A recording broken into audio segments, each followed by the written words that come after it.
Good evening, everyone, and welcome to the Irish column for Sunday, the 24th of July, 2024.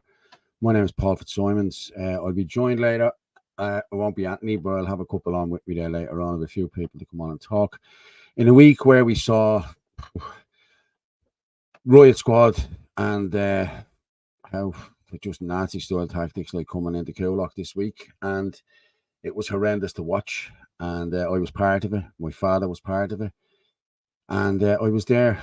I was there through the whole lot. Gavin was there with me. I think Gavin's going to come on later and have a chat with us and talk about how everything went.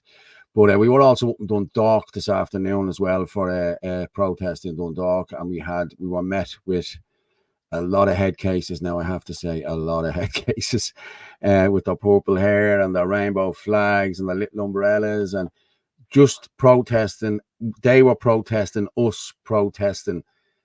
I think it's 56 migrants coming into a school there. It's, Jesus Christ, it's horrendous. Herman will be on later to talk about it as well.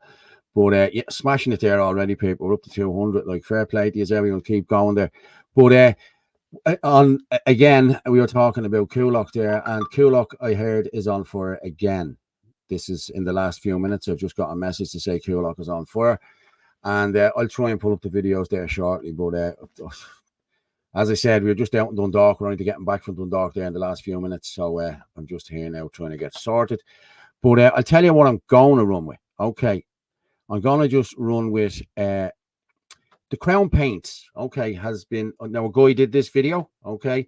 I didn't do it myself. A guy did it. I think his name is Delahunty or whatever. But he done this video. And these are the new owners of Coolock.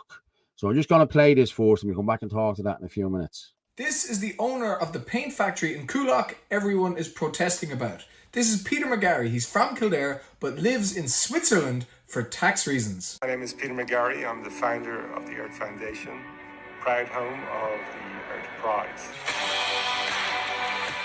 I want to share a new challenge I've undertaken. You see, I have a car that I absolutely love. There's a problem. It runs on diesel.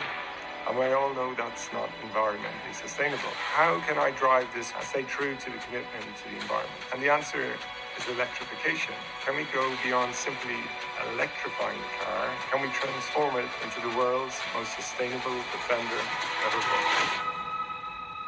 So as you can see, he likes to virtue signal online about his electric Land Rover and his Earth Foundation. But funnily enough, he doesn't mention anything about his actual business of housing asylum seekers for maximum profit. To be fair to Peter though, I don't think he's the brains behind this operation. This is Paul Collins. He's the other owner of the paint factory, and in my view, the real meat in this story. Collins was a Celtic Tiger cowboy. He got bailed out by NAMA for 45 million and apparently still has personal loans of 2.5 million to AIB. But he never gave up the craft. For over the last decade, he's been involved in asylum centres all over the country. Kerry, Roscommon, Leitrim, Dublin and Cork. He's constantly making the headlines for all the wrong reasons too. The migrants staying in one of his centres in Kerry went on hunger strike because the conditions there were so bad. Here's a picture of them holding up signs pleading for help. Like, how is this man still allowed to be in business, yet he is being rewarded with more lucrative government contracts? The two men in this story, Collins and McGarry, make for very unlikely bedfellows. Who knows how they met and got into business together? But that's exactly what happened in 2019 when they set up Garland Investments ICAV, an opaque, tax-efficient structure. During that time, Collins also became a director of the McGarry family business, which is strange. The McGarry family business looks very normal from the outside. They grow and sell trees. In 2018, they did this nice little piece in the paper letting everyone know how profitable they were. But the question is, like, why would they let a fox like Collins into their henhouse? I suspect there's more to it. The business relationship between Collins and McGarry is extensive. They are listed as directors and shareholders of over 20 linked companies. But Townbee Limited is the most notable company. This company was paid 43.5 million from the taxpayer in the last 3 years just for housing asylum seekers. This is crazy. Last year, the government announced new laws whereby any building basically with a roof on it can be turned into an asylum centre without any planning permission. And these guys didn't waste any time. Old paint factories were now on the menu for them. This type of government policy was reckless. It must be said there's nothing illegal here. The problem is that the government has deliberately created an immigration industrial complex paid for by you, the taxpayer. All of this chaos out in Kulak is just so cowboys like Collins and Nagari can enrich themselves further.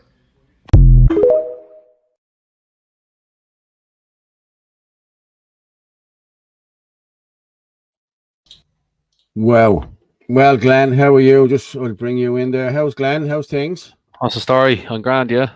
Okay, we'll watch that video there. Like, this is the guy. These are the guys, McGarry, who owns Kulak. These are the new owners of Kulak.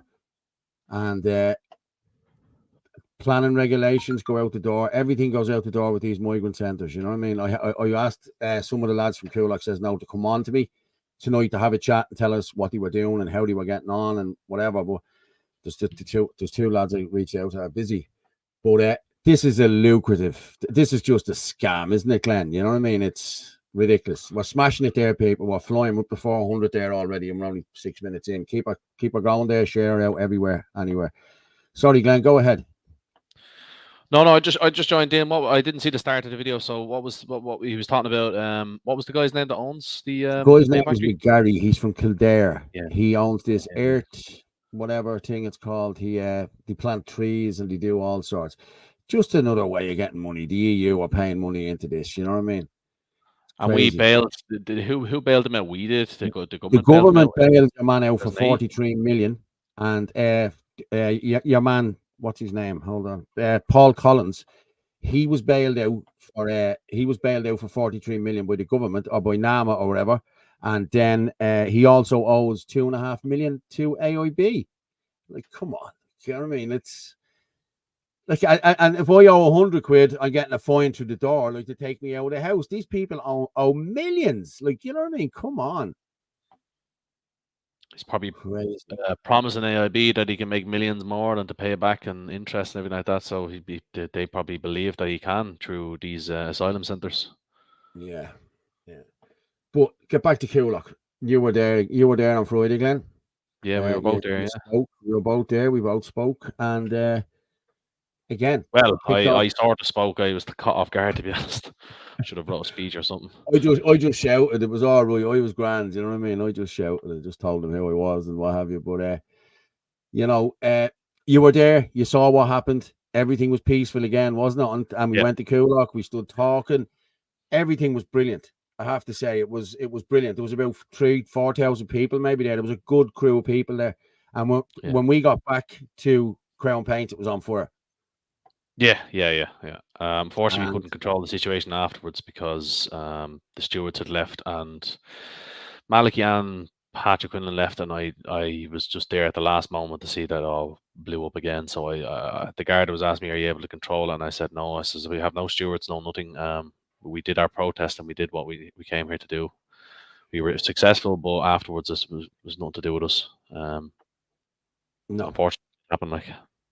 But that's what happened. It was a few. I'm not messing. It was a few young fellas. That's what it was. They turned on the young fellas. They start. But I seen it. I have a video there. I'll show you in a while.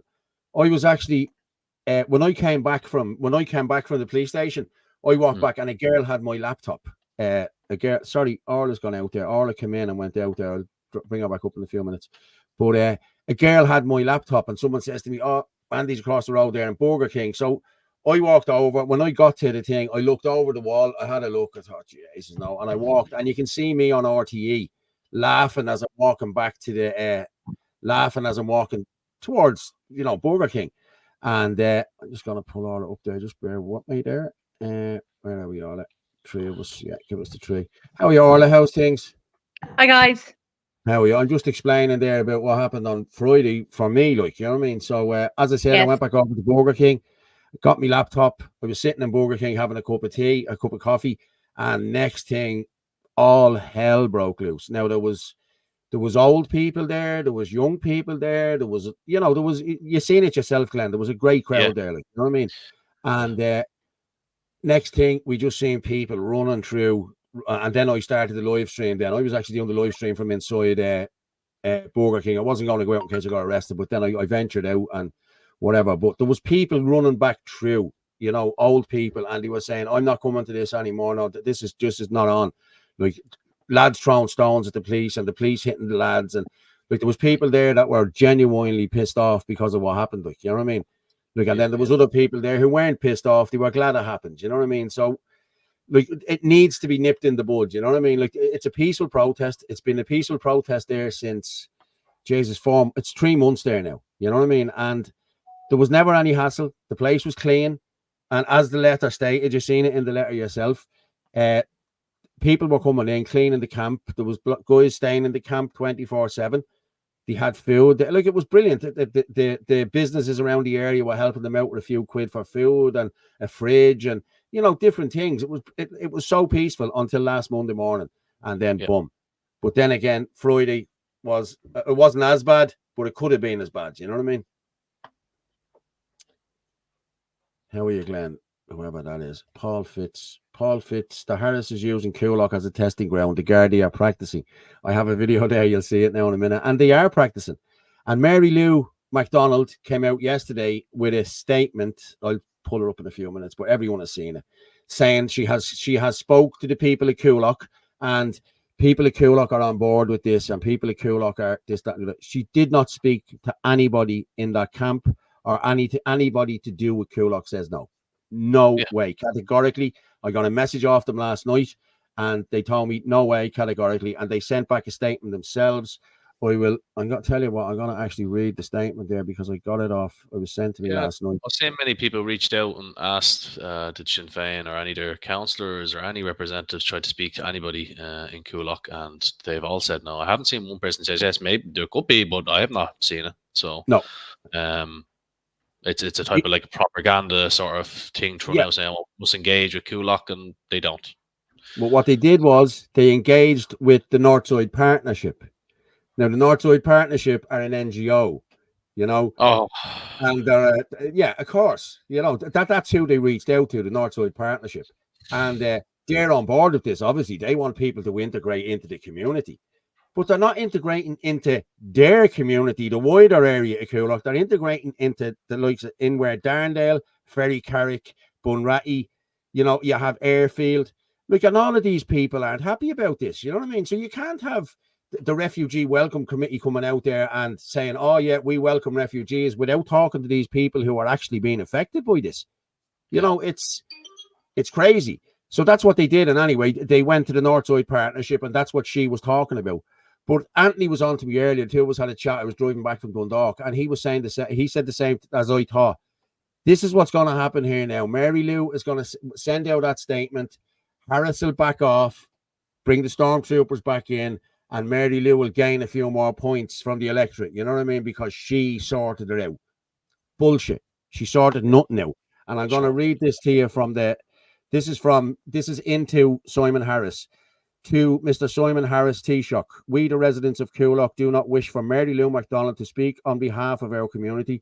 We do not condone silent meetings within our community. We strongly oppose any iPass centre in the Coolock area. Any funding provided to residents, groups and sports clubs must be distributed equitably or evenly or whatever. The treatment of our community by the government and by the Gardaí has been absolutely disgraceful. Furthermore, we hope the government will hold an independent inquiry into the actions and the outcomes of the public order unit. Looking forward to your reply. Residents of Coolock. Coolock says no. That's from them, the people who matter, Go on, Orla. You want to say that? It's just unbelievable. Just the lies. But that's all it is lies. I know. Like, as I said the other night, like RTE, I was there for most of the day on Monday, and like you've all seen my videos. Like anyone that shared in videos, it's my videos. You know what I mean? It's me talking over. You know what I mean? So I was there for the day. I knew Phil was gone, and I knew someone had to step in and do it. I thought someone had to do it. You know what I mean? So I stepped in. I done it, and it went very well. I 22,500 on that live stream when that all kicked off, and so people seeing what happened. Like, it's not as though they're keeping it under wraps. And then you had RTE. Like, I was standing there, I saw what happened. Like the young fella got bashed up the road. His mates got involved. You know what I mean? They start. Listen, kids will be kids. You ever seen your mate getting bashed? You know what I mean? But they tried to take kids out of McDonald's. They tried to do. It's just intimidation tactics. That's all it is, and they want to frighten people into not coming out and protesting.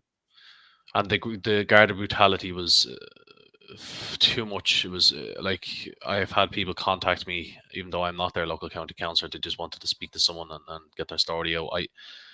Not that they want to get their story out because they're going down the legal route and their names have to be protected, but I've sent pictures and videos of the damages that were done to certain people in the aftermath, and I can't reveal what happened, but some people are going to be affected for the rest of their lives. That's how far the brutality went with the Garda on certain individuals.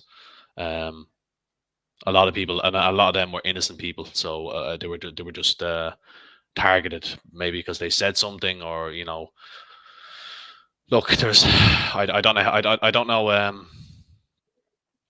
how to say this without revealing too much, but that night, the Monday, was a Monday when it all broke out, Paul, when I was with you, sorry. Yeah, sorry. Monday, yeah. When I said in the speech that it all broke out after that one lad was attacked, people showed me videos of that at different angles, and we're absolutely 100% sure the Garda went too far for nothing at that point and attacked that young lad. So like, you have the video evidence, so there's no denying it. Like, and the young lad was screaming to get away from the Garda. So it just, I just have no words. I'm still shocked at this stage. So you were there. You seen my father coming. You were there when my father came up to me, weren't you? And he was covered in the pepper spray, and it was. I'm going to be honest. That was done to get a reaction from me. I'm telling you now, because I turned to them and started calling them bastards and scumbags and the whole lot. But if I'd have seen that happening to my father, that would have been a whole different ballgame. You know what I mean? And your man sneered at him. That would have made it even worse. But I reckon maybe I'm way off the mark here. Okay, but my father has never been to a protest before in his life. Well, none of these. He's protested all his life. He stood up for whatever was right. And I went home the other night and I charged the phone to go back up again. He done me a bit of grub, the whole lot, and I headed back up. My sister dropped me up. And I was there doing the live stream, and I just stumbled across me dad. I think I was talking to, I was doing an interview with Alan Fagan. That's what it was. No, it wasn't. No, I stumbled across me dad, and I said, "Oh, Jesus, there's me dad." I said, "What are you doing up here?" And he says to me, "Oh, I'm up here just to support you and do this and do that." I said, "Fair play to you." I said, "But stay away." I said, "These are getting ready to charge." I said, "Get out," because they're spraying everyone. I said, "Stay out of the way." So my dad told me then what happened. I've looked back on videos. He was standing there with another guy, and they were trying to get the police van in. And we had found out that the guards were bringing migrants in. Well, that's what we were told, that somebody seen them at Coolett Garda Station. You know how this shit goes around, and like the story, you could hear a lie, and the story goes around the world. You know what I mean? So that's what happened. And I was interviewing, but I was interviewing what you call him. The girl had fallen in front of the van, right? And my dad reached down to help her, and your man done him, and he put his hand up, and he told her, for Jesus, you can hear it in the video, and your man put his hand up under my dad's hand again and squirted it in his face, up his nose. Oh man. And then I was interviewing Alan Fagan, and I just started the interview. Next thing, someone said, "Your dad," and I turned, fuck. But it was within 5 minutes of me saying this is me dad, he was pepper sprayed. Like, you know what I mean? It was, I don't know, it's just way too coordinated. They're watching lives. People were smashing it here. Keep sharing it out there. But hey, Martin, how are you? Are we all These are back in the same house again. Yeah, we're back in the same house tonight. I'm at the paint in my background, is it? Yeah, I painted mine. I'll fix this. All right, there we go. Now, how's that? Better. Oh, Jesus, look, you're in prison, mate. You're in the gulag, one of the red I'll tell you prisons. what I'll do. Hey, do you like the old brick in the wall? Yeah, and this There is you just go. a brick in the wall. There you go. I'm with me people. Here I am now. That's me sorted. I'm with me people. Very good. Yeah, you can have the other one. You can have back that other one. Paul, did you see that video? I actually shared it on my page. Was it yesterday? Of this man, and he was outside his house, and you could see all the riot squad just walking up the street, and there was nobody around. Yeah. Nobody. And he kept saying, "What are you doing? What are you doing?" There's nobody around. Yeah, I'm going to play it now in a few minutes. We'll talk for a minute. It was madness, like, and nobody, like, he even put the camera up the street, nobody around. Like, what were they doing? Is this just, as you said yourself, intimidation? Yeah, he said it was like a play. I have it there. I'll play it. Like a play. Yeah. Somebody has just sent me there, Wolf. I was actually talking to him today. I was with you in Dundalk today. It says no today. Kicking off now, arrests and police brutality being used since most of us left.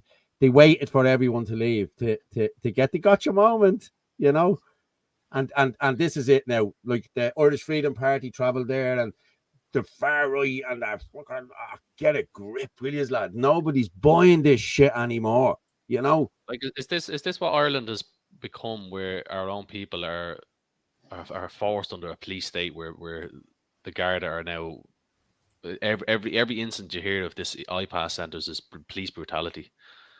Like, it's why is this? What did we do wrong as a people to deserve this? Like, what is happening? What we're standing up. That's what the problem is. Yeah. How did we get to this stage? I always ask myself. Like, I mean, even in Clondalkin here, it looks like Belfast. There's the tricolour hanging off every goddamn pole, on every corner of the streets, and times are changing. Like, people are seeing that something is coming, and they're not happy. Yeah. The fact that we have to stand up for our own country in our own lands, it's just. Well, God bless them. God bless Simon Harris. I love you, Simon Harris, for bringing my country back together again. Fuck you. He's a scumbag. I'll tell you what I'm going to go with, lads, right? I'm going to go with this riot police training, okay? That's what I have it wrote in here as riot police training for the cameras. But this is this guy you're talking about, 4 minutes long. It's brilliant, I have to say, brilliant. What's the story? What's the fucking story here? Hold on, wait here, Dermot, for a minute. Wait here, just hold on a minute. Hold on.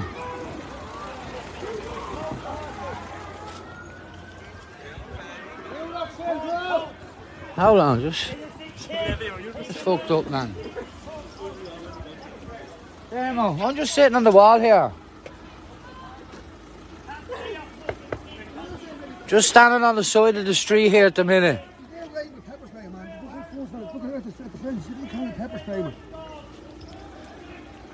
Hold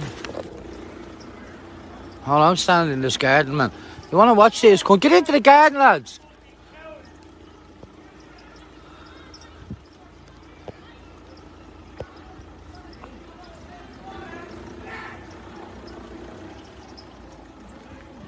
There's nobody here. Look, this is the streets they're on about. There's me and the gentleman there standing there.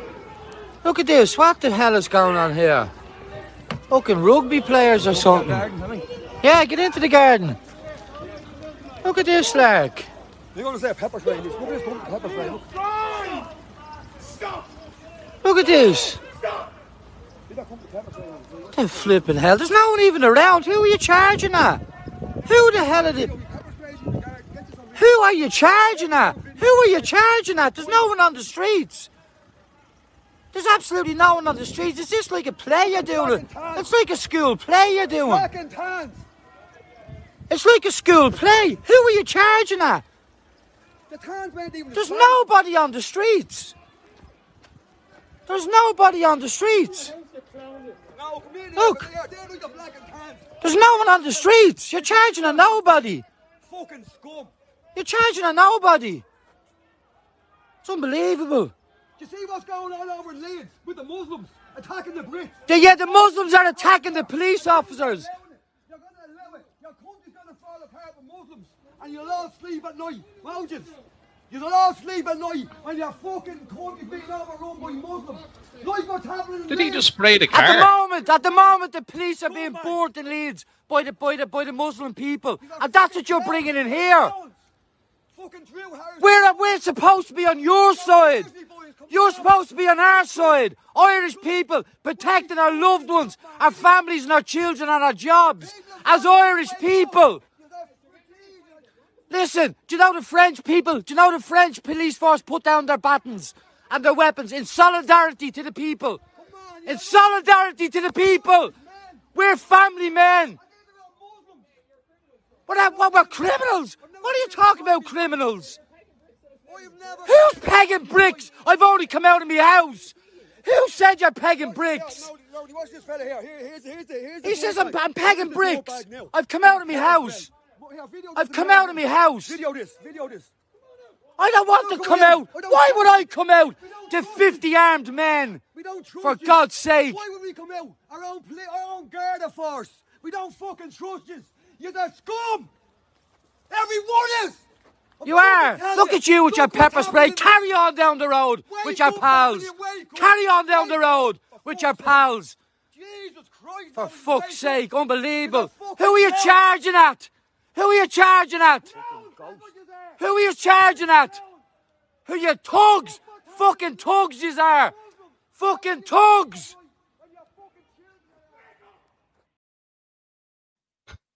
Wow. There you Jesus go. Christ.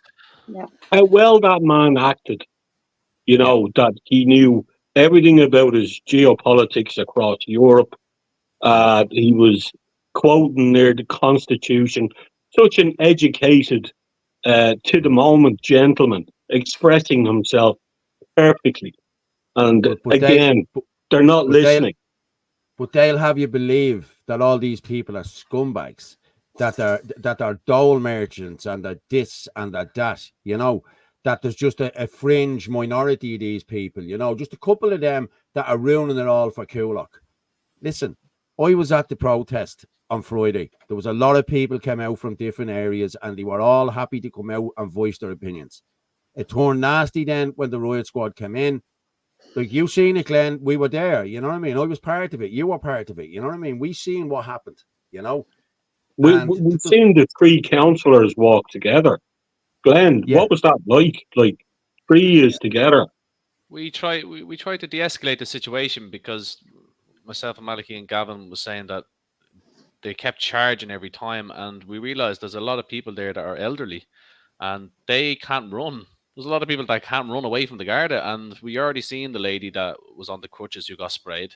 So I seen the panic in Malachy and Gavin's face, and Gavin was panicking, saying we need to de-escalate this or it's going to get bad. Like, so I said, yeah, absolutely. And the three of us walked up, and the Garda sergeant or inspector, I'm not sure what the rank was, he said, no, it's gone past Hawking or something like that, he said. And, you know, he said, just kept saying, get back. I couldn't really hear him because I knew that the way they were behaving and saying the spray and all that, they're not going to listen to us. So Malachy and Gavin was in front of myself, and I was saying, no, just get back. And they sprayed all three of us. So Gavin and Malachy got the worst of it. So we tried. That's all I can say. We weren't there to antagonize the Garda or escalate any situation. We wanted a peaceful protest. We didn't get that. We didn't get to speak or nothing. So that's what happened. Unfortunately, guys, I'm just going to go with a video here that's at the coming in. I think it's from Dundalk. Children getting battered in Dundalk. Okay, so Seeing a 13-year-old crying for his life. Yeah. I'm just going to play this here. I'm just going to share that. Hang on just for a second.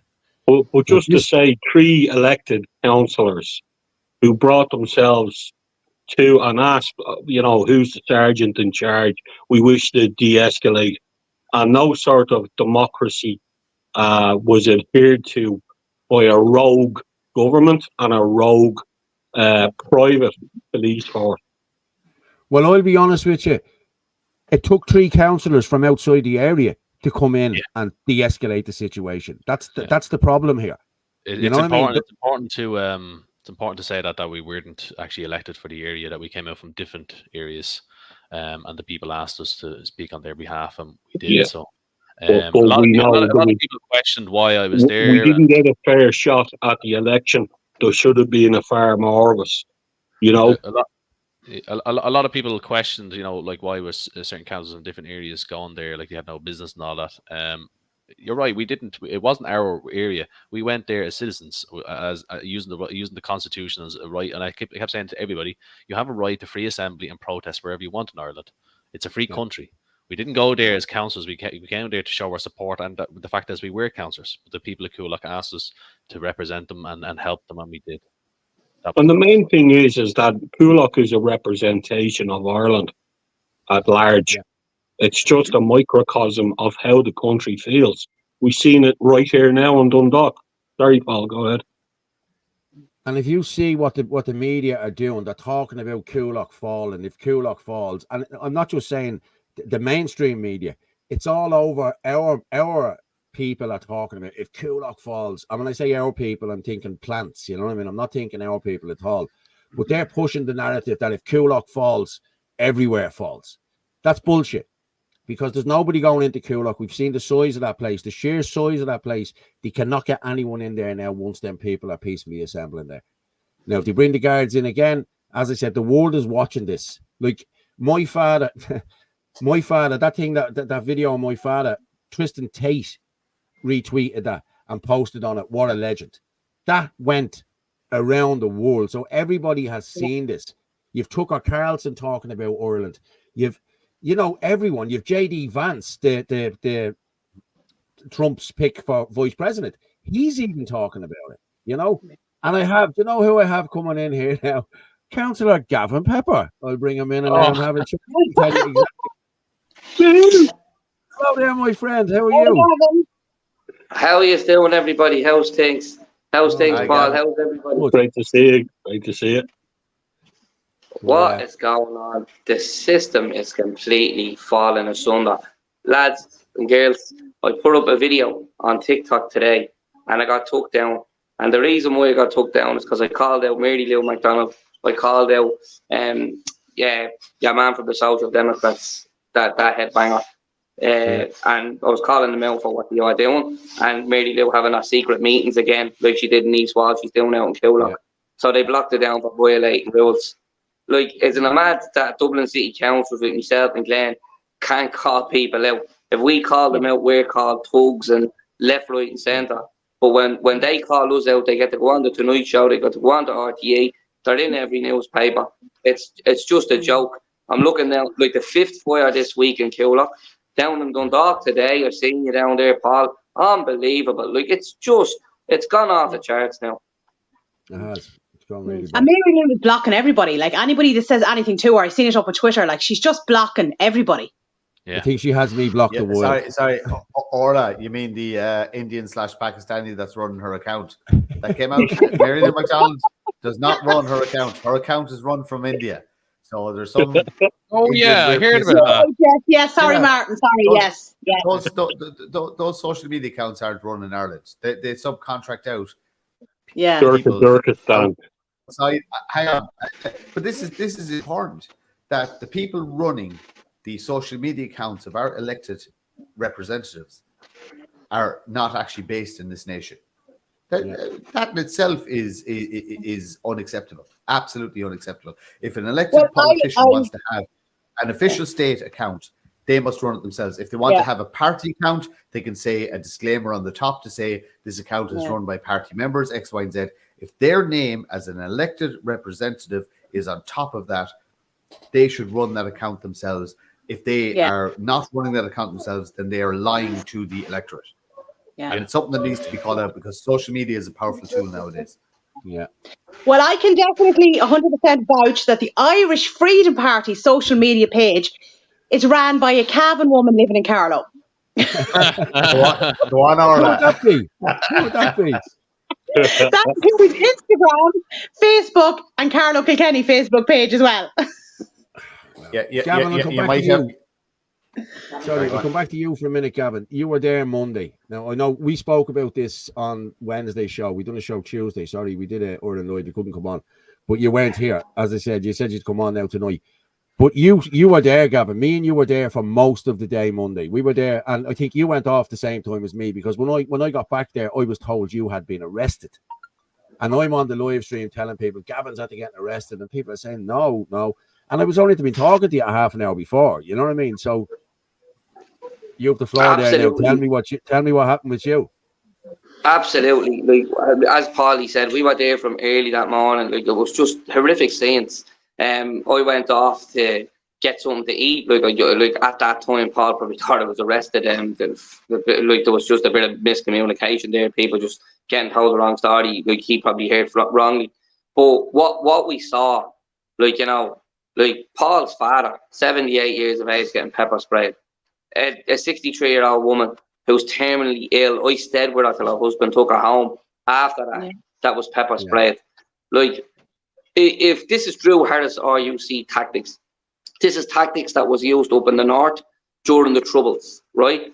And the reality of it is, the leader of Sinn Féin, Lou MacDonald, is in photographs with Drew Harris. I call him Sinn Féin's brick cop.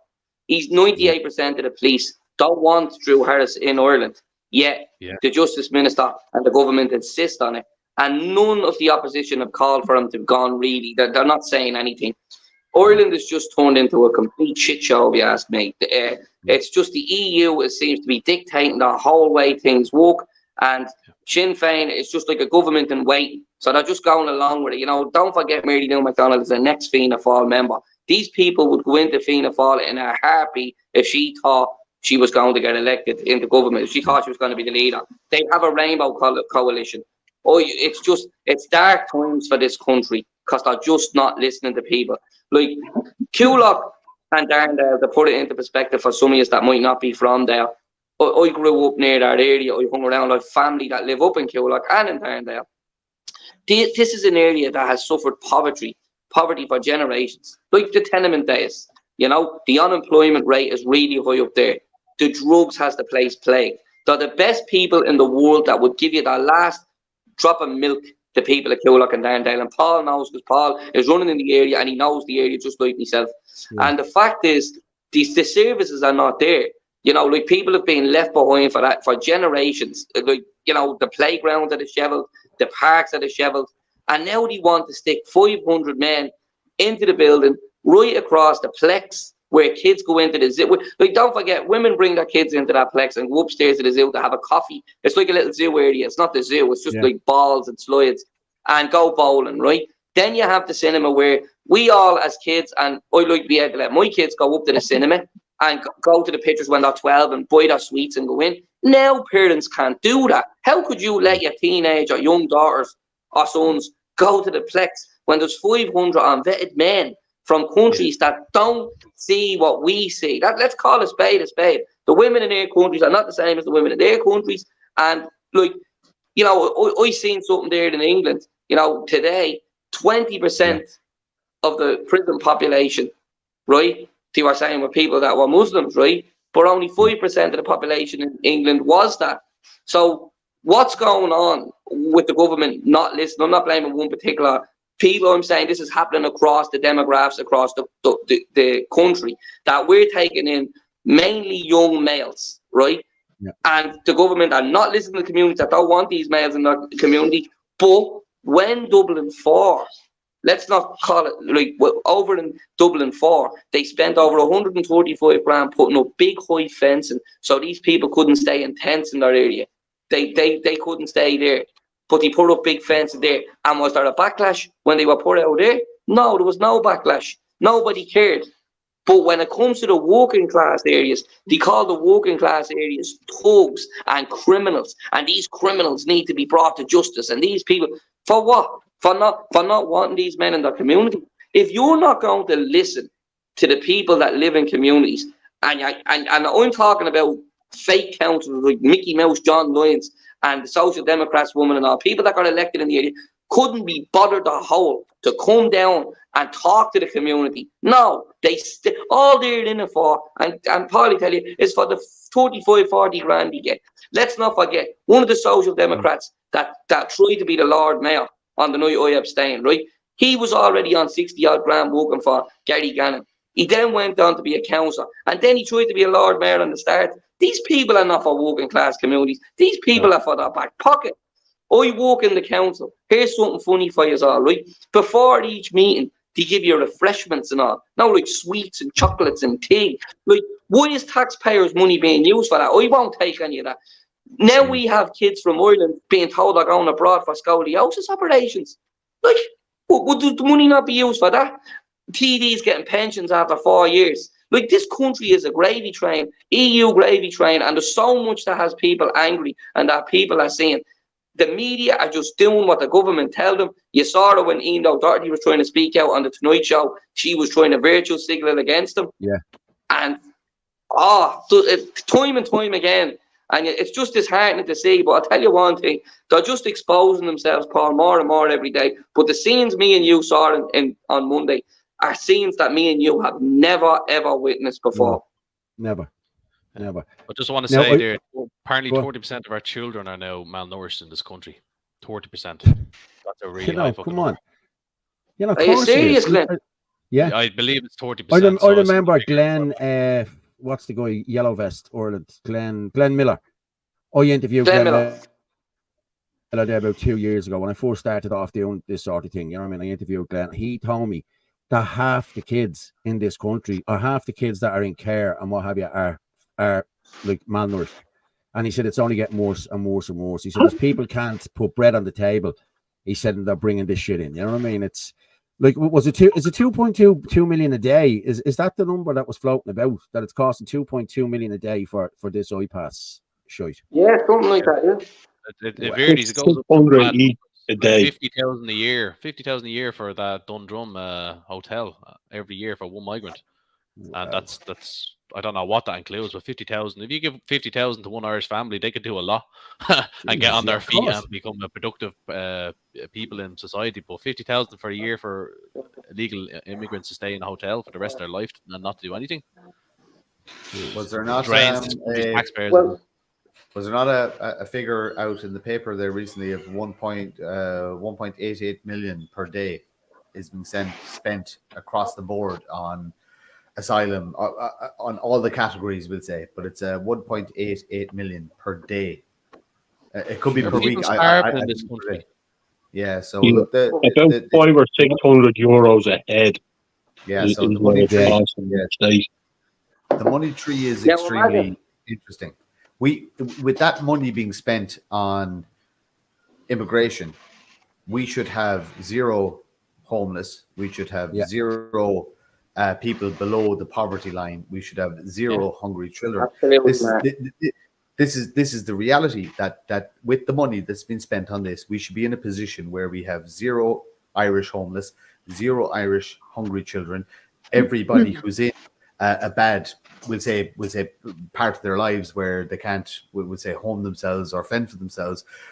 We should have social structures in place to alleviate every single one of our social issues, because if you could spend 1.8 million per day on illegal immigrants and housing illegal immigrants, we should have zero social problems of our own. And this is the question that's never asked. Like, there's no rational conversation being had in mainstream media in relation to if we can spend 1.88 million per day or per week on housing, IPAS applicants and asylum and all the other various things and funding NGOs. Why have we not fixed all of our other problems? Why do we not have a world-class health system? Why do we not have a world-class housing system? Why do we not have a world-class system across the board? If we have all this money to spend on people who actually, you can argue whether they deserve it or not, but you'd imagine that your own nation's populace should come first. Why is there no money to spend on our own social cohesion? It's just, it's a question. So clearly, our government are so rogue that they detest and hate the Irish people. They've divided and conquered us with this rich and poor divide, which Gavin has spoken about at length. So now we're a divided Ireland between upper middle class and the working class. But I would say to those people who voted Fianna Fáil, Fine Gael, you all took the COVID jab too, and you're dying in droves as well. So why are you happy to take this money from the government, whether it be for a contract for the rental of a building, when you're dead too, and you can't take that money with you. Well, what I would say, sorry to interrupt, Gavin. What I would say to Gavin and Glenn, as elected representatives, and I have nothing but respect and admiration for the two of you. You're heroes in my eyes. I would keep asking the same question over and over again. Just a simple question to every opportunity you get: why is there money for this, but not for us? But ask that question to the point where the media can't ignore it.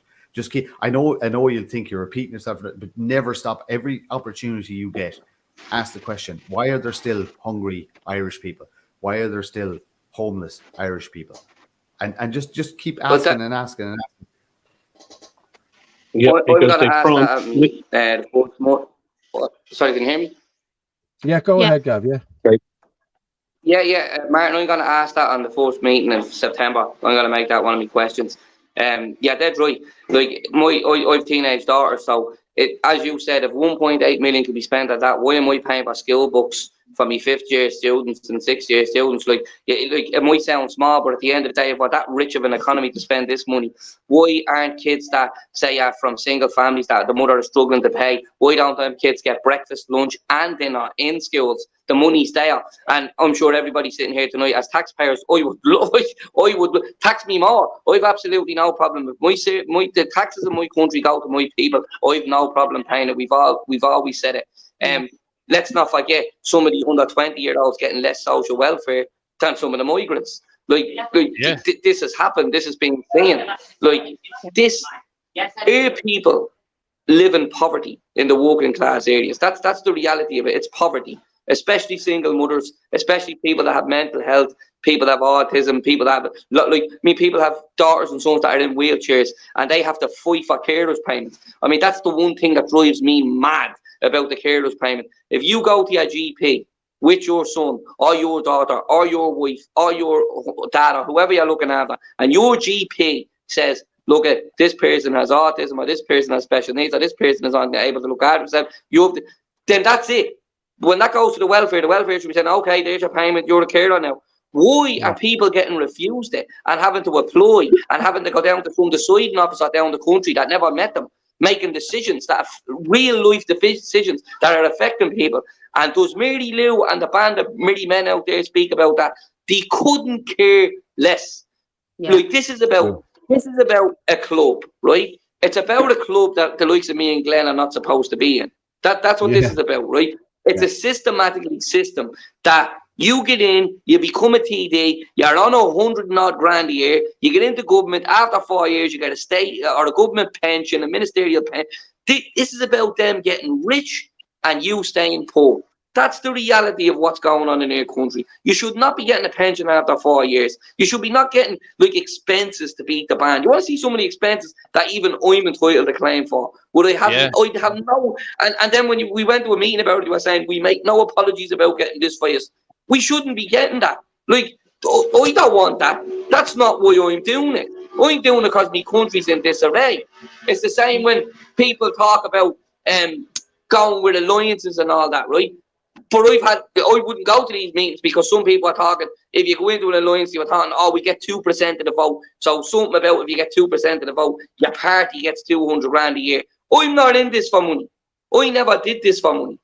I did this for my country and for my people and my community and so my kids would have a good future. That's why I did this. That's why I ran. I didn't run for it. I'd never set up a GoFundMe page. I done it out of my own back pocket and struggled to do it and got awful abuse left, right and centre. But even people that you're supposed to be on your own side.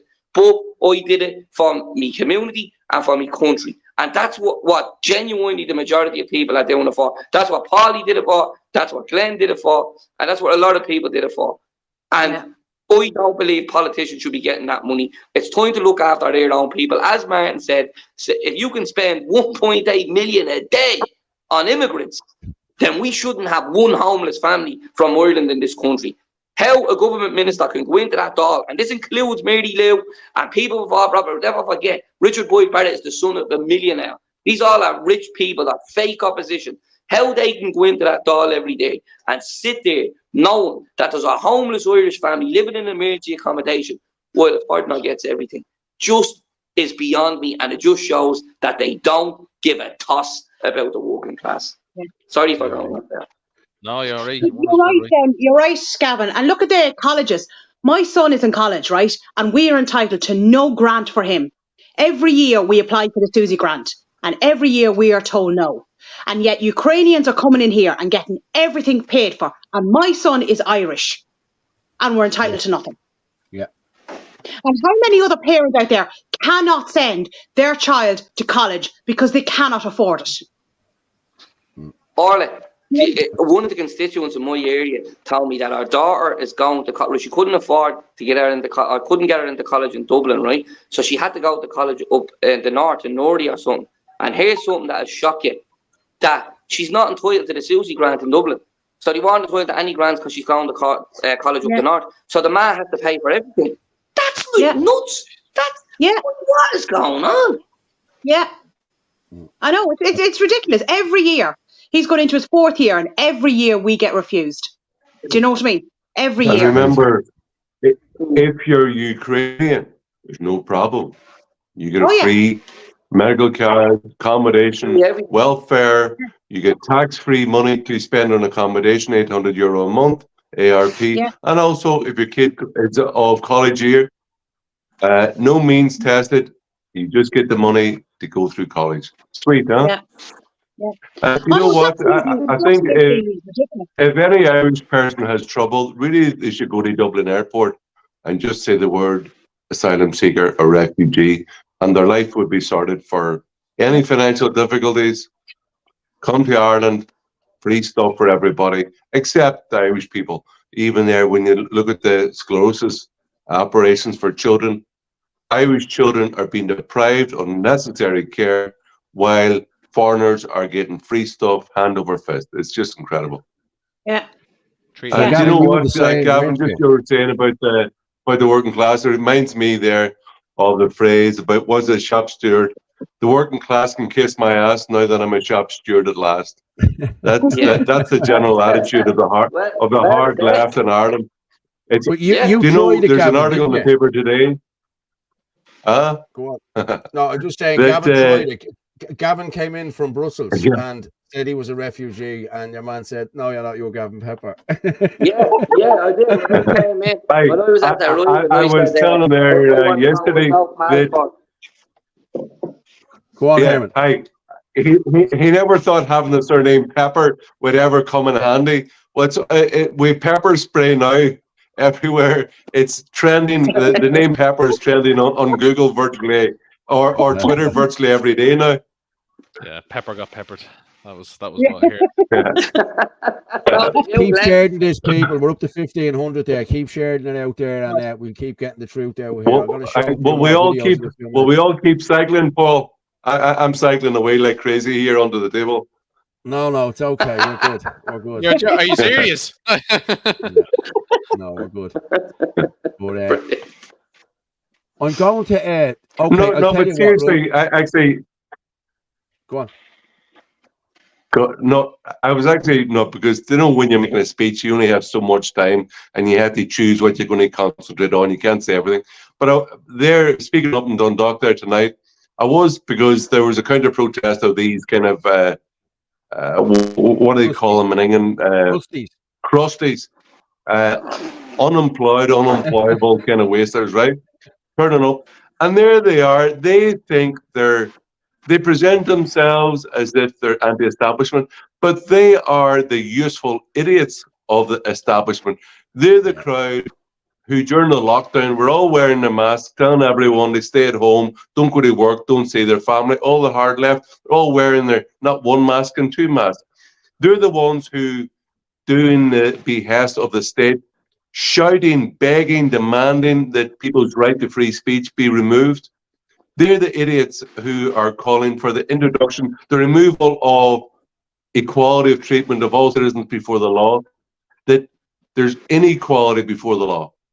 They're the ones who are begging for more open borders, mass immigration, and who benefits from mass immigration?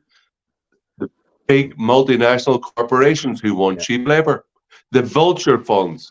So, like, when you think about it, socialism doesn't work for one reason. Well, one of the reasons, for many reasons it doesn't work, but one of the reasons socialism doesn't work is because socialists don't work.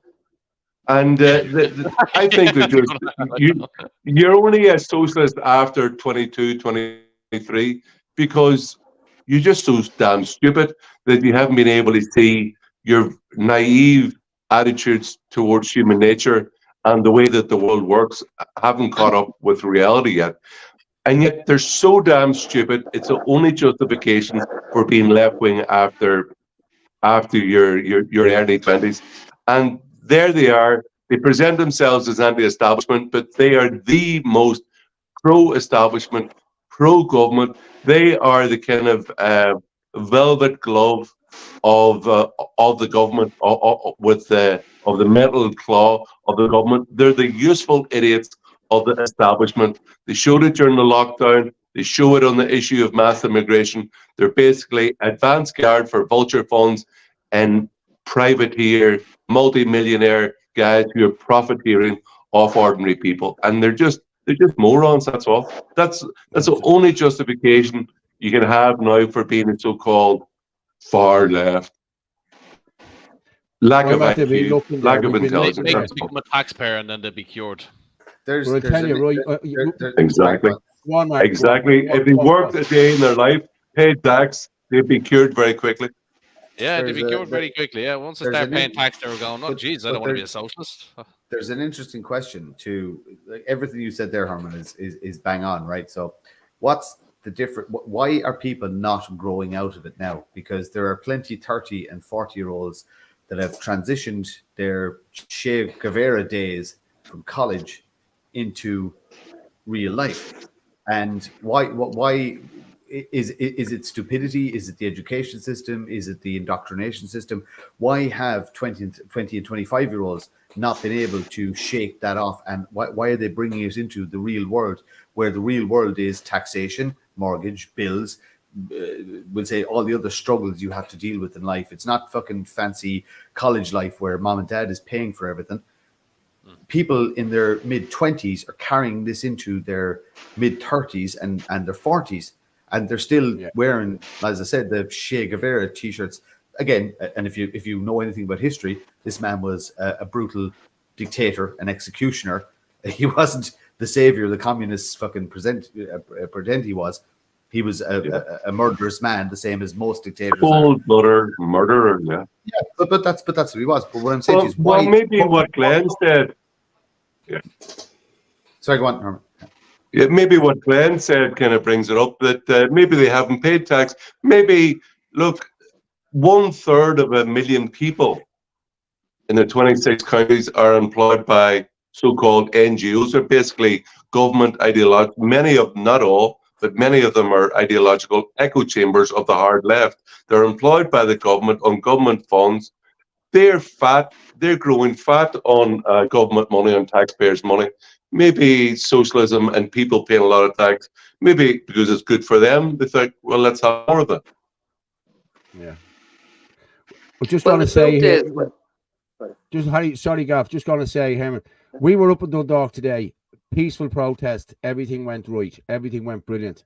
Apparently, when we dispersed, the guards moved into, I'm just going to run this now, it's only 55 seconds long. Just watch this and we'll come back and talk to it. Friends of Sinn Féin Canada, this is what... Wait, we need to get away from it.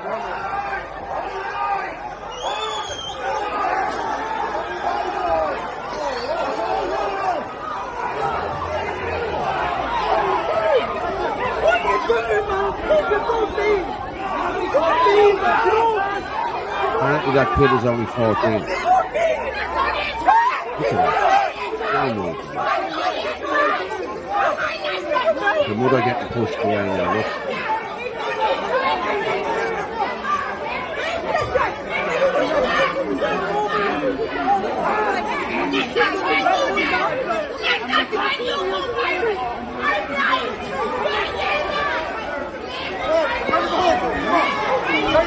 Thank you.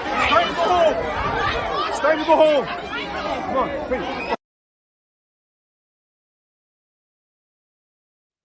A 13-year-old child arrested. Like, come on. That's the 13-year-old. Go on. Like, that's Sorry, the state of Orla. our country now at this stage. Yeah, no, sorry, I was just saying that's the 13-year-old, is it? Yeah. A guard has no legal right to tell anybody what time it is to go home, number one. Number two, a guard has no legal right to interact with a minor without the presence of a supervising adult in place. I'm not sure, I'm not 100% sure on, a guard cannot arrest a minor. They can detain a minor while they wait for social services, but they cannot arrest. So if a guard can hold a minor in place until social services or a guardian arises, a guard has no right to physically restrain a minor. That's my understanding of the law. They have a special Garda. There's a few of them. Sorry, that was but the guards that were handling that minor, sorry, let's say what it is, that child, and it doesn't matter, under 18 is a child, were public order unit. They were not social services, they were not community representatives, they were not any sort of it, they were public order unit. They were dressed as public order unit. Look, the simple fact of the matter is the guards are acting beyond their remit. They have been given the permission either through Helen McEntee or Drew Harris. It's one or the other that has given permission for these actions. They're acting outside of their remit. We have the whole concept of our policing system is policing by consent. We consent as people to be policed by the Garda Síochána. I'm saying out loud in front of however many people are watching, and I hope this goes viral, I do not consent to being policed by An Garda Síochána in its current form with Drew Harris at its helm. I do not consent. That is my legal right to say I no longer consent to be policed by an organization that is acting outside of its remit, possibly acting illegally, and possibly under the orders of an outside influence. And again, I say possibly. So I will say that to the Irish state. I say that to An Garda Síochána. I do not consent to being policed by An Garda Síochána as they are presenting themselves to the people in their current form. Yeah. We just had a guy come in there from Canada. Canada is watching us. Protest anywhere within the country except within a certain distance to Dáil Éireann. That's the only exception in the Constitution. So if the Garda says, look at the way they my daughter is 13. Look at the way they handle that young lad. Like, look at the way they handle that. Herman, we need that up tomorrow. Do you know, on our social media pages? That is an absolute and utter disgrace. Yeah. Yeah, they know up in Dundalk, and actually a few people. I met a guy there today, Tommy Dillon, actually, who is 68. You may have seen the video about the line of police there in Coolock, with the riot squads going along, and an old guy being basically mowed down by this group, and then the guard picking him up afterwards. That was a guy. He's a member of the party, actually. He's 68 years of age. He's 5'2". He's pretty small. He's not. I don't think he'll do much damage to a lot of people. He wasn't doing anything wrong. He just found himself basically run over by the guards. And really, the guards policing by consent. Look, there is a huge problem where a guy, Drew Harris, former RUC man, who has taken an oath of loyalty to the British monarch, is now incredibly, and I think really badly, stupidly, put in charge of An Garda Síochána. He's brought down the practices and the mentality of the RUC, which he grew up with, did his training. He's brought the practices and mentality of the RUC down to Dublin, down to Ireland, south. And it's, you know what? 5 and the 2 doesn't go. And that's a very bad move on behalf of the Minister of Justice and the Irish government to bring him down here, because he isn't currently doing a lot of damage to the relationships between the guards, most of whom are just decent Irish people who love their country as well, and the vast majority of Irish people, because their job is to basically enforce the law, that it's done equally towards all citizens, all groups. It's not their job, as has happened under Drew Horace. The politicization of the Gardaí under Drew Horace is debilitating, damaging, and dangerous. And the quicker that Drew Horace gets run out of here by the Minister of Justice and by the people of Ireland, the better. He's doing a lot of damage, and the quicker he goes, the better. So Helen McEntee and the Minister of Justice are the one who appointed him. And you know what? To get change, we have to change the politicians, and we can do that via the ballot box every 5 years.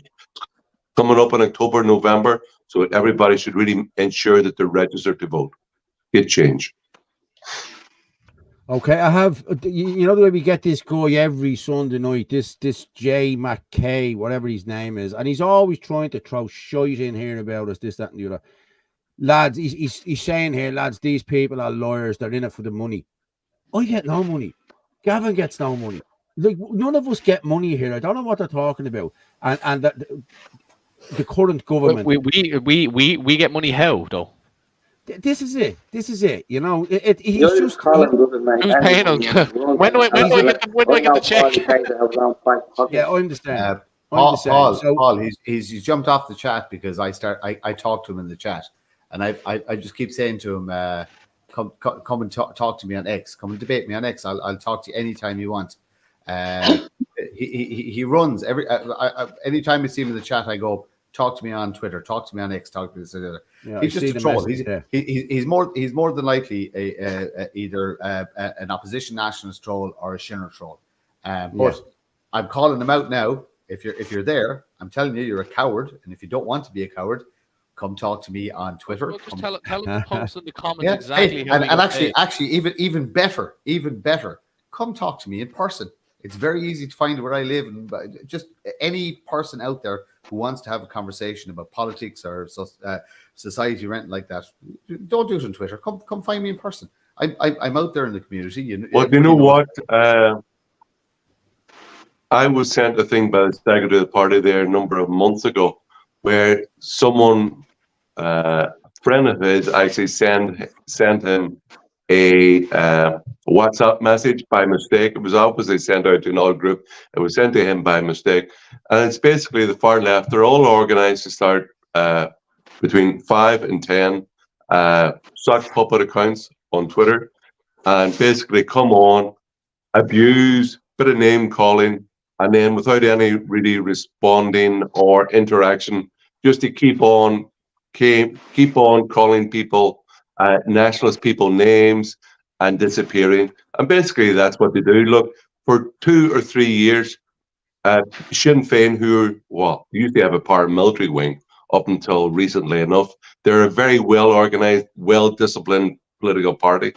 None of their members would ever interact with me. They wouldn't message me. They wouldn't say anything about me. I was to be ignored. And really over the last 2 years, they've changed their mind completely. And they said, no, this guy and his ideas and party are dangerous to the cause of Sinn Féin, which I'm very pleased about. And basically, we have to attack him all the time. So very often when I put up anything on Twitter now, certainly there for a year, that you'd have 10 or 15 Sinn Féin Shinner bots attacking me, just name calling, general abuse. And so that's what they do. And when you look at them, they're all sock puppet accounts run by cowards for a single purpose: to sap your energy, try to undermine your confidence, waste your time. And I just ignore them completely, block them. I couldn't be bothered. They're just sock puppet accounts there to waste your time. So my thing is block them. Exactly. Just get on with life, ignore them. And they never do it in real life. I think Martin has it sorted. It's all right. I think Martin has They're it all sorted. up to Martin's house, so it's grand. He left the kettle on and the tea ready for them. Tea and tarts. Yeah. Hey, But, listen. When it kicks off, you know you'll be safe. Oh yeah. Have you an underground bunker or something, Martin? Have you? Do you not see me wall behind me? No. Yeah, I know. Yeah, that's it. Oh, You're and I'm like thinking that it's one. just hashtag You're like that redemption. one burn. You're like that one burn in RT in the garden shed, huh? During Yeah. COVID. He's in the Irish Freedom Party headquarters. That's the Yeah. bunker down the country. The bunker. Yeah, can I say one thing seriously about what we're talking about the guards and interaction with young people? We also down in Coolock and up in Dundalk tonight, we also have to be like, hey, I'll be honest. When I was a kid, I'm from the Bogside. We used to riot, and like, yeah, a lot of it was for political purpose. But a lot of it was, some of it was for fun and entertainment as well. And we've got to be wary because there's different people of different age groups come out to these rallies, and we have to ensure that all these people who come to support us are comfortable and assured that there's not going to be any violence from our side. I agree. So I believe it's important for adults to make clear to any young teenagers there that we're not going looking for aggro with the guards. We're not going to give them a reason to bang us over the head. We have to be careful as well. Yeah, we're here for a peaceful assembly to make our message clear, make it heard, but we're not here to gratuitously go looking for trouble by throwing whatever projectiles or stones or whatever it is. So we have to make clear that at these rallies that they are peaceful, no one goes causing trouble, and that it means that all people who attend to support us are assured in advance that there's not going to be any trouble. It's going to be a peaceful assembly. Yeah. Absolutely, Herman, and that's what we've always called for, peaceful protesting. A big issue with what's happening is how the government, and they deliberately do it, and I believe that it's deliberate with them, and Drew Hardis in particular, respond to peaceful protests. So if they hear there's, let's say, going to be 1,000 people peacefully protesting in Coolock or the city centre or whatever, one thing you don't do is you don't send a riot squad up to a peaceful protest. A handful of guards, I'm not saying like nobody, but a handful of guards engage with the protesters, like we've done in town, like these, and say, like, there's going to be this, we're going there, we're marching there. But then you have guards when we say we're going to give it, the lads were going to give in a letter to the police station, and then they're not allowed to give in the letter to the police station. Like, you know, there's things that can be done to stop this from happening. But I genuinely believe that the likes of Harris and the government want these things happening because, like, it's engagement. It's the simple thing. If you go and have a chat with someone, and like the politicians from the area, not one politician from that area came out to speak to them protesters. None, right? No, they wait till after the disaster happens and then comes out and calls them all thugs. But let's call a spade a spade. These people have been protesting out there for a very long time, and there's never been any issue. You know that way, there's never been a problem, and still the politicians don't want to engage with them. Because the fact is, if you speak out about this migration issue, you're labeled stupid sayings like far. I don't even listen to them anymore. I don't even entertain any of the crap you say, but you're labeled. So them politicians don't want to be labeled, and now they're stuck in that route. So, like, you know, all them parties, they're under the party whip. They just have to do what that says, regardless of whether they agree with it or not. But this is what is wrecking communities, because it's the working class communities who always suffer the most. And as Martin pointed out, how are people in working class communities meant to have a voice if the politicians who are meant to be sticking up for them don't come out and speak out for them? And yet they're sitting down watching the government spend 1.8 million a day, as he said, from helping other communities and people from other countries. And then their kids have to go abroad, as you said, for operations. Like, Ireland is in a very, very bad way. And when it comes to policing, right, if you drag a 13-year-old or a 12-year-old child, the way the riot squad has grabbed them, if that child's father or mother had been there, it's a parent's natural reaction to go and help their child. I mean, if I saw my child getting dragged to the ground like he was nothing, you'd be in like a bullet. Like, you know, you'd be like, hang on a minute, that's my kid. And anything could happen. Them guards have batons. They could hit someone with that baton accidentally over the head, causing a fatality. God forbid. You know, pepper spraying into 78-year-old men's eyes.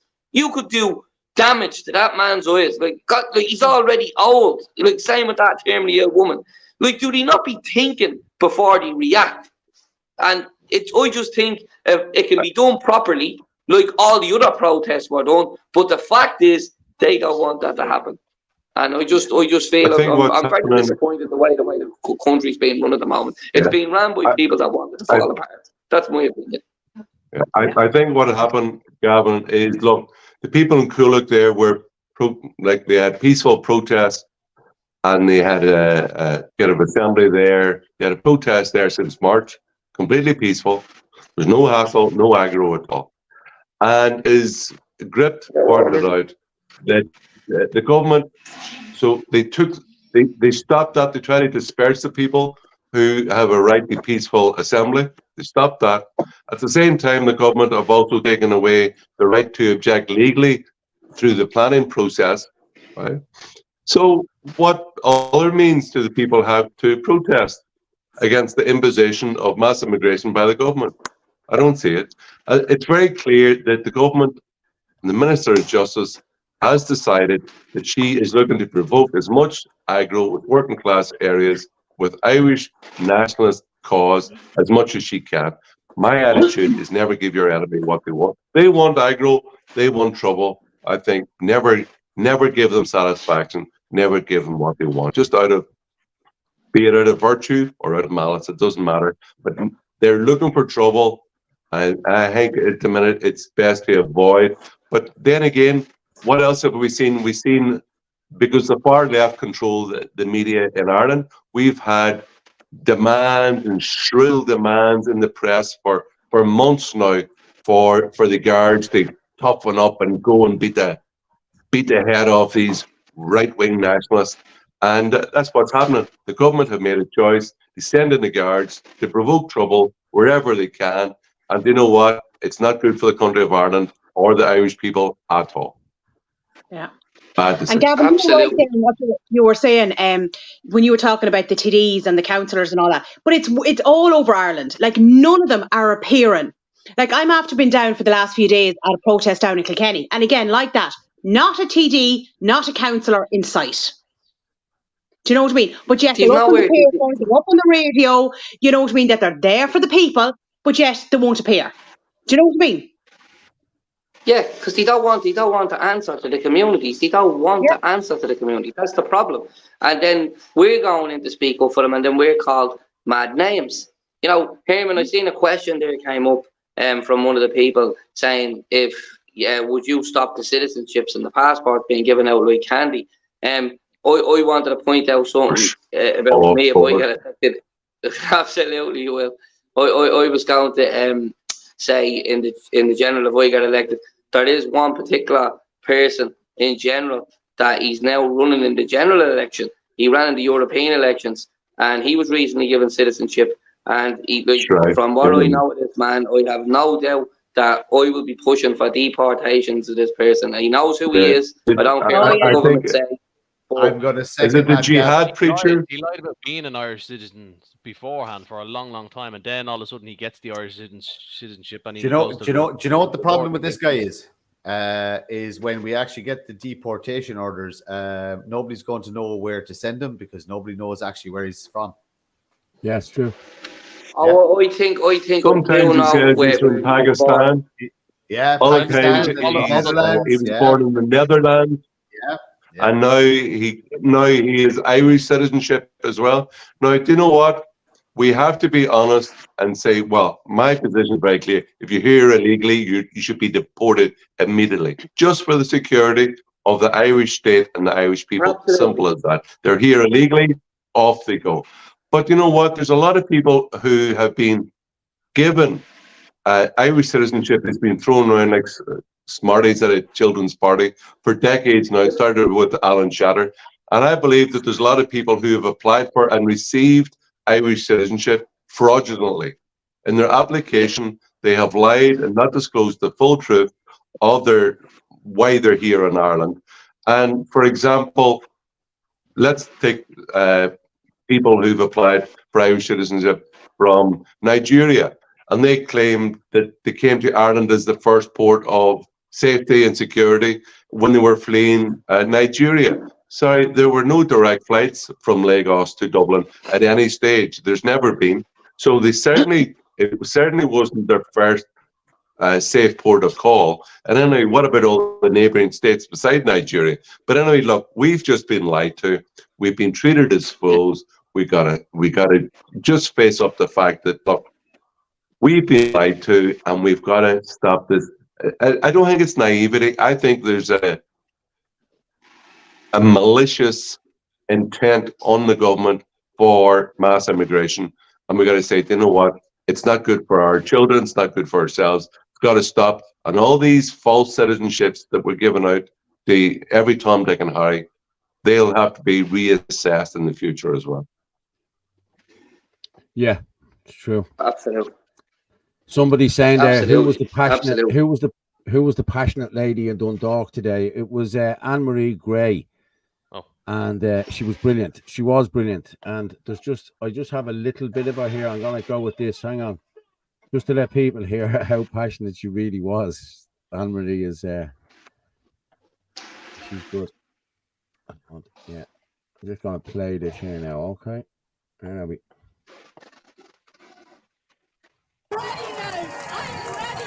And I tell you that now. And if you want to go down, you go down, and I'll be at the head of it when you do.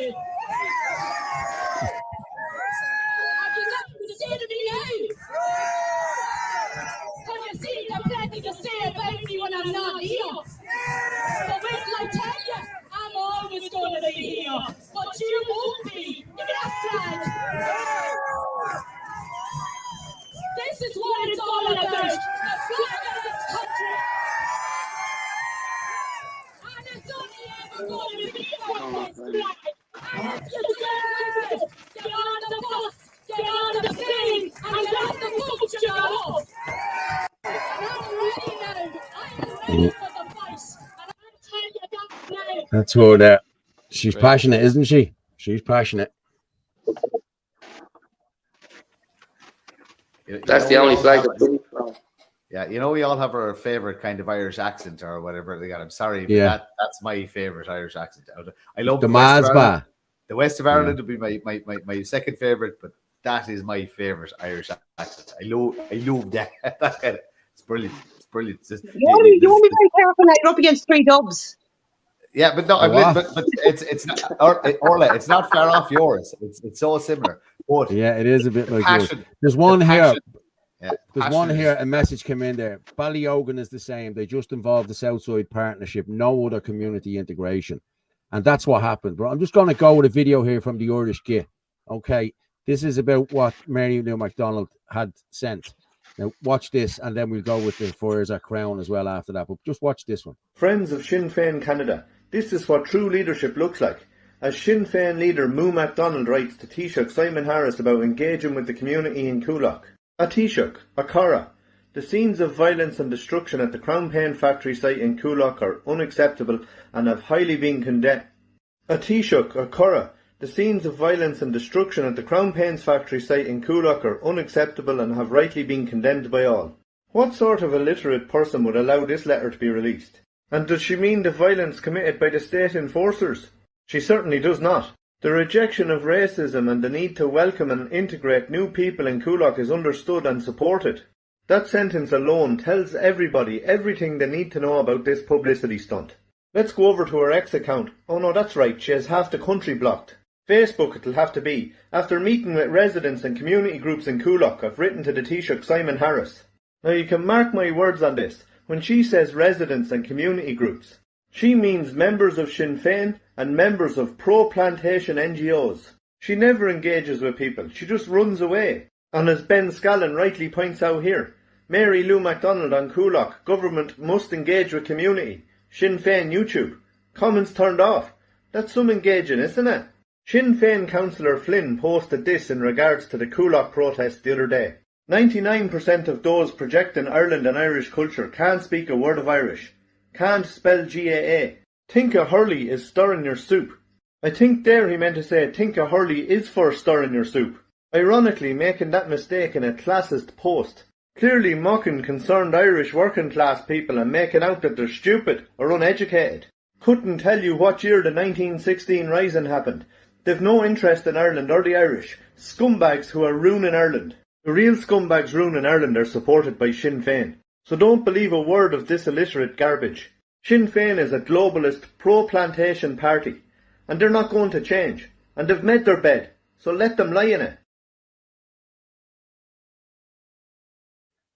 See, you can't mess with his stuff. Like I couldn't have done that any better. That's why I don't touch his stuff. He's just brilliant. He does it all, and it's true. You know what I mean? I said this earlier. I was talking to Glenn about this earlier when I pulled it up first. This is a ploy. This is what she's going to do here. She's pushing this out now to say that she has met with these and she's engaging with the Taoiseach now. He'll pull off the stormtroopers, and everyone will think Mary Lou and Sinn Féin are great, and that's when they will get their votes. But I'm telling you here now, Sinn Féin are traitors. I was told not to keep saying that by a family member or whatever who told me not to keep saying it. And I'm going to keep saying it because they are traitors. Fine Gael are traitors. I said it to you tonight. Every one of them political parties are traitors in there. The Social Democrats, every one of them are traitors. And I'm not going to say any different because they're ruining this country. They're not for the Irish people. And we need to vote them out. And again, what we said today, we need to get everyone registered to vote and get these people out of office. Well, Paul, I'll tell you this now. You know, you're thinking very bad of Mary Lou now, in all fairness, right? You don't know what she's up to behind scenes. Because the girl that ran here in Carlow, the Romanian one that ran for council, she told me that Mary Lou, you're all wrong about her. The reason she's so close to all the Muslims is to find out what's going on and if there's going to be a terrorist attack in Ireland. And that's what she's at. So sorry now, but it's terrible the way you're just jumping to conclusions that she's an absolute traitor. Are you actually serious? Did she say that? Is this what she said to you, the councillor? Oh my God. Because I asked her straight out, I said, why are you with Sinn Féin? She ran alongside me. And he said to me that, the people have the wrong opinion of Mary Lou. That really, she's a bit like the CIA. She's like a secret agent. See, they're all wrong. So like the CIA, she's looking to provide the explosives and the ammunition, yeah? She's like the female version of James Bond. Only she's playing a double agent. The day you all figure out that Islam has taken over your country, the immigration problem is part of the plan. Yeah, I agree. Yeah, but do you know what I laughed at? This woman actually believed what she was saying. That was the best bit of it. Like, she actually believed what she was saying. Yeah. But you know what? We really people should be aware and really try to examine this kind of strong ideological link and affiliation between the hard left and Islamism, Islamic extremism or literalism, as it is. And I think it's based this cultural self-hatred, cultural self-loathing, and a lot of it based on the left is just dripping with hatred of Christianity, and maybe that's what they have in common is hatred of Christianity between the left and Islamic jihadists. Basically, it's a funny old mix, but I think it's just based on a completely negative thing of hatred of the kind of national culture and this desire to erase our national culture and also religion, which is the basis of our culture. But Herman, let's give Islam its dues. Islam. Jews. Is that a pun? Is that a pun? That is a pun. Oh, Jesus Paul, Christ. Paul, I like the way you picked up on that. That's good. I like that. Excellent. I'm glad someone's quick. But do you want to rephrase that? No, I don't. I don't. It was intentional.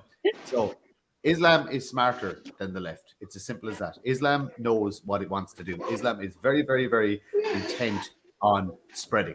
It will use any means, and this is the thing people don't understand. It is written in know your enemy. It is written in the Quran. You can use your enemy to spread the word of the Prophet Muhammad. This is you can lie, you can deceive, you can do whatever you want as long as you're spreading the word.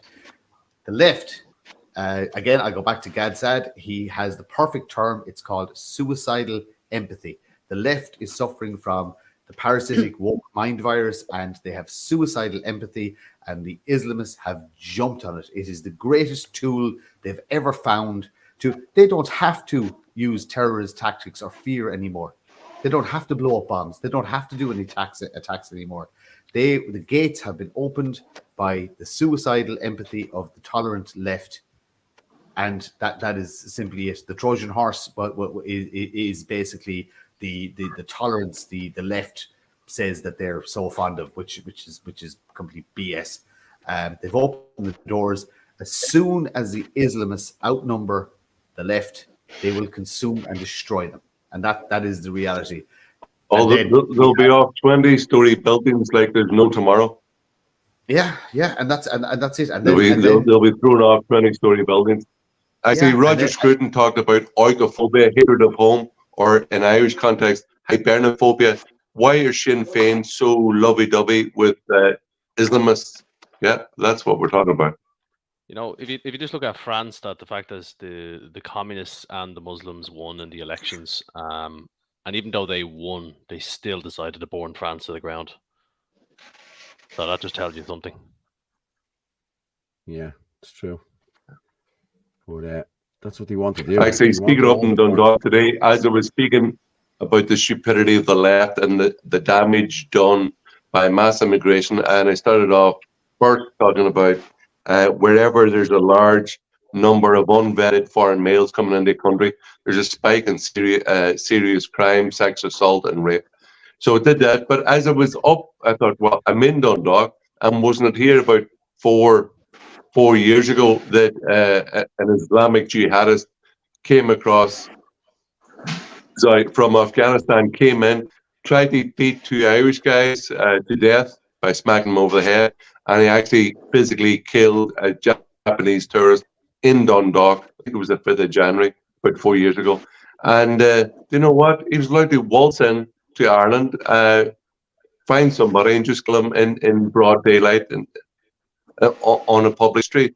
And we have to be much more careful, because everywhere we see Islamism or jihadism taking place, it's a whole political ideology based on violence. It's spread by violence. It was started by violence. So why are we surprised when it's violent?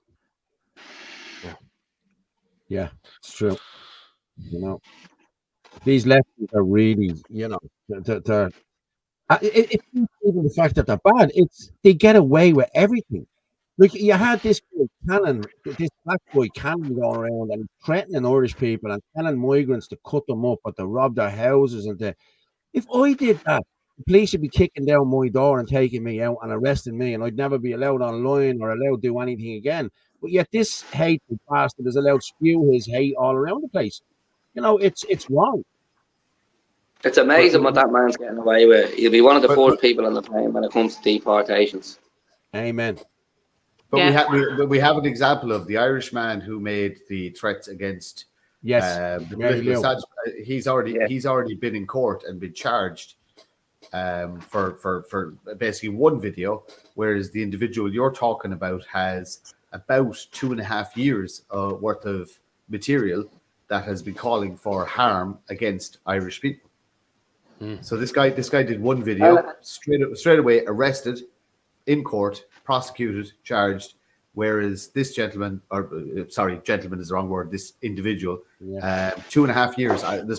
He's probably had it longer, but I can only track him back about 2.5 years.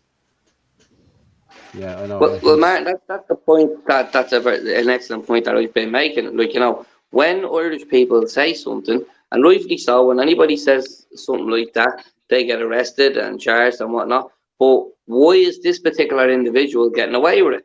You know, he was in photographs. Never forget, he was in photographs with the Minister for Housing, Darragh O'Brien. Don't forget that either. And nothing, not a word mentioned in the media about this man, about the hate that he's saying. Like the things he's at the saying, strap up, attack people, and he's been getting away with it. He also caused trouble in one of the hotels he was staying in. But you know what? I genuinely believe that if a push came to shove and it came down to it, the government would come out with some sort of an excuse for him and say, oh, he has mental health or something. Like, because there's always some sort of an excuse for these criminals when they say these things. That man should be arrested. He should be took to the airport and deported. If you say stuff like that after coming into this country, you are pushing for a tax against Irish citizens, and you're in Ireland saying it, and nobody wants to say anything about it. I just, for the love of money, cannot understand how they get away with it. The virtual signal that's going on in this country has gone past a joke. The truth of what is happening in Ireland is, if you're an Irish person, born full Irish person here, right? That's the reality of it. And you say something that's called class as derogatory and all, you can be called out on it, you can be arrested for it, you can be vilified for it, put in the paper for it. But if you're a foreigner in this country, because of let's say a minority or whatever, your ethnicity, but if you say something about an Irish person, you seem to have free reign and be able to say what you want. So what I see is racism towards Irish people. Irish people are victims of racism. We're being victims of racism in our own country, and we're not able to speak up against it. It's the definition of insanity, and it needs a massive change. And if people in government and the media don't have the guts or the balls, let's call it spade, to speak up and say it as it is, then they don't belong in the positions they're in. They should be removed from them, like by vote them out. Yeah, Gavin, sure. Do you remember you had in Limerick?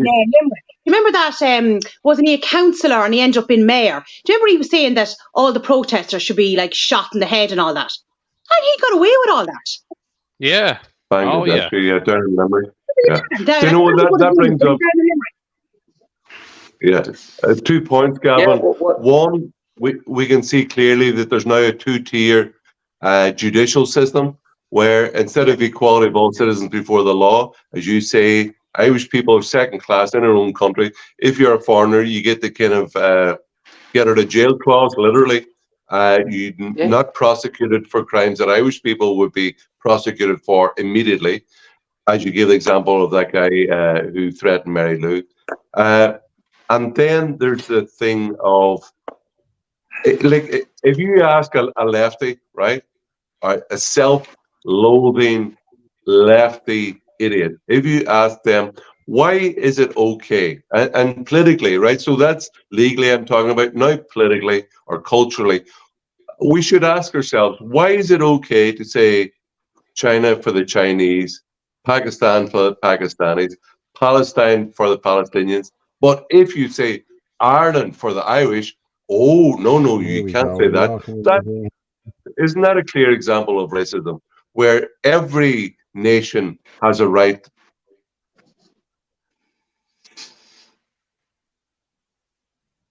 Every nation except Ireland. There's something wrong, deeply wrong. Yeah. Yeah. I remember when I was out canvassing, right, and I'll never forget this one guy. And I handed him my leaflet. You know, on our leaflets we had the Irish flag. And I remember, I'll never forget him saying to me, I hate seeing anything with an Irish flag on it. And he was Irish. And I just thought, here now. Like, do you know what I mean? What do you say to that? That's how far he's gone. But you only had to look the other night as well at the guards kicking the flag. Like, that was horrible. Like, that's one thing you never do. Wasn't it? That was mind-blowing. Yeah, I don't even let the flag. If you let the flag go on the ground, you feel terrible. You know, you're pulling the flag up, like, but they just kicked it and pushed it to one side, and it was disgraceful. It's just madness what's going on. It's just, and like, it's like we're second-class citizens in our own country, and we have to fight back against it and call them out for it. That's all you can do. Look, you know, even on the show when we do, but it's mad that we're actually having these conversations. It's mad that Ireland is in this place, because how the government have allowed it to get to here. You know, I think back to, and I really have to say it about Martin's comments earlier, the reality of spending 1.8 million a day. You know, it is an important thing to say on helping people from outside this country that don't appreciate this country, and that money is not being spent. not even a fraction of it, looking after our own people and our own kids and the children of this country who should be getting the best services, while people are waiting years to get autistic diagnosis. I mean, like, the list is endless in how bad the healthcare system is run in Ireland, and the mental health services for our own kids and our own communities. The suicide rates of young men and women, but a lot of men, is through the roof at the moment. And why is this happening? Not a word out of it. The government just, it's all about the figures. They don't want to release the figures. It's the old thing. They did this back in the recession when they brought in Jobs Bridge. Remember, they had all these schemes so they could hide the unemployment figures. This is nothing new. Ireland it's the same people that have been running it for years, Fianna Fáil, Fine Gael, and then the sad part is, in what used to be the opposite, the Sinn Féin were supposed to be in opposition, but they're not. They just have shown their true colours and what they represent, and they just represent the same models as the government. They're not a real opposition. I have to go now in a minute, so I just wanted to just get a few points off. And just to track back on what we are saying about socialism and communism, the fact is, any country that ever attempted to do these things, it failed in. Free market capitalism creates jobs and takes people out of poverty and creates wealth. And that's how you pay for social services. Like at the end of the day, people go to work, they pay taxes, and that pays for the guards, the nurses, and the social welfare. It doesn't just get paid for out thin air. You can't just do what America does and print money into oblivion. There's a lot of things going on in the world that people aren't aware of. Janet Yellen only said a couple of days ago about the dollar. There's a possibility that it could collapse. Everything is not happening by accident in the world at the moment. And Ireland is in, remember, when America sneezes, we get the flu. But if America goes into a bad recession, we'll be in a really, really bad way. And we need to start making sure our resources that we have are put to the people of our country that need it more. And that's my personal opinion of it. Irish people need to be looked after in their own country more than anybody else. At the end of the day, it's our country. And the indigenous Irish people need to come first. Like, it's their land. Like, it belongs to our kids and our grandchildren and all the kids and the future generations. And it has to be preserved for them. And there has to be housing needs for them, healthcare needs for them, education needs for them. And that's the reality of it. They come first. And if the government and the fake opposition want to go down an EU plan to just look after people from outside this country, then we're better off getting the hell out of the EU. I have to go, so good night, God bless everybody. Gavin. And the show's been lovely to talk to you. Thanks, Gavin. Well said, Gavin. Fair play to you, mate. I'll talk. God bless everyone. Right, see you then. Thanks very much. God bless. Right show. Right. Thanks, Gavin. God bless. It's great to have Gav on there now, all the way to Spain. Where did we lose Dara along the way? I don't know. I don't know what happened with him. But somebody said there. The communists got him. Yeah. Someone was saying about the children's hospitals and mental health. Bunker. Yeah. I'll tell you what, right? I'm just gonna go with the fires, right, in Crown, because Crown Paint is on fire again now as we speak, I heard. This is the 5th time. So I'm just gonna go with this one with you. Tonight again, yeah, it's on fire again tonight. I'm gonna be honest, Martin, they're pissing against the wind. I don't know what they're putting it on fire for. I don't even know whether they are putting it on fire, to be honest with you. I'd say RTE, be all over RTE now tomorrow morning. But I'm going to run with this one from Git again. I'll play this and we'll come back and talk to this and we'll finish up down in the world. Hundreds of people are currently outside the old Crown Paints factory in Coolock, North Dublin, in what has been described by organisers as a peaceful meeting. Fire at Coolock site after over 1,000 protest IPAS plan. This attack on the Crown Paints building in Coolock, intended to house asylum seekers, is an act of domestic terrorism. Let's call it what it is.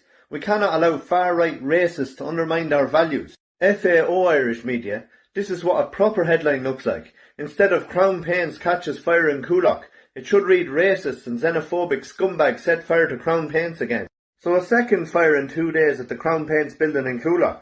And of course the state, the media and the NGO minions on the left are lapping it up. It's given them free rein to call everyone in Coolock a scumbag or a racist or this, that or the other. It's a bit suspicious, don't you think? Let me explain. Fianna Fáil's Dooley. It's beggars belief that this facility was not secured from arsonists, considering the criminal activity by thugs masquerading as protesters in the area over the past few days. I agree with the first 9 words of that. It's beggars belief that this facility was not secured. The Clonmel site, for example, like many other sites around the country, had security, such as these tower security cameras. But they didn't bother in Coolock. And at the time of both fires, as seen by all the live feeds and videos, the place was full of guards.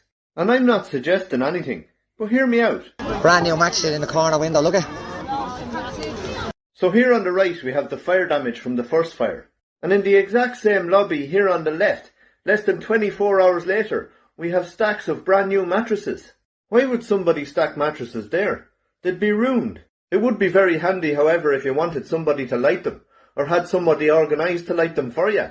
Now that's all speculation on my behalf, but there's no denying that it is very suspicious. And there's no denying that the state are determined to make these plantations happen, no matter what the people think. Oh, and to all ye screaming tugs and scumbags, for some reason ye still haven't mentioned that Gardaí pepper sprayed an innocent 62-year-old terminally ill woman sitting at a bus stop the other day.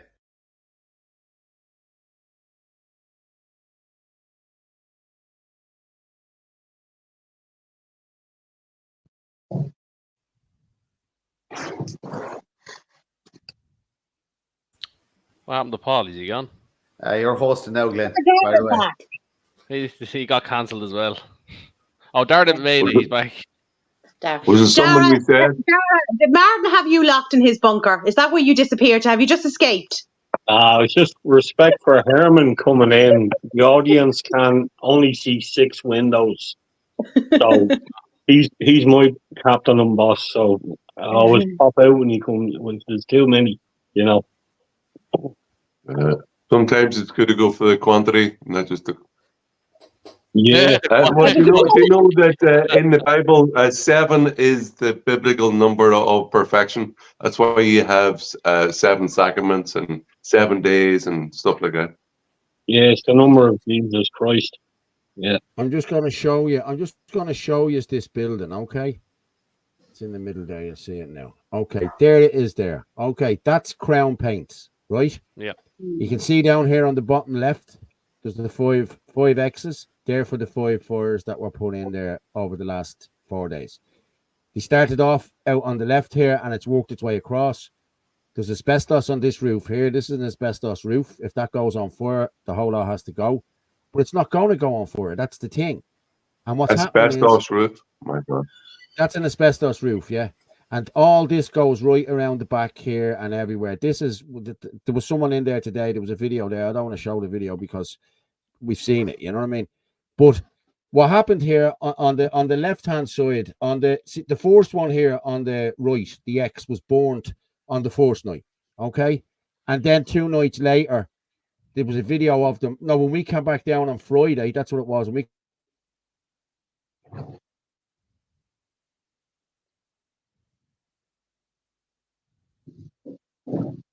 Did we lose connection with Paul? Did we?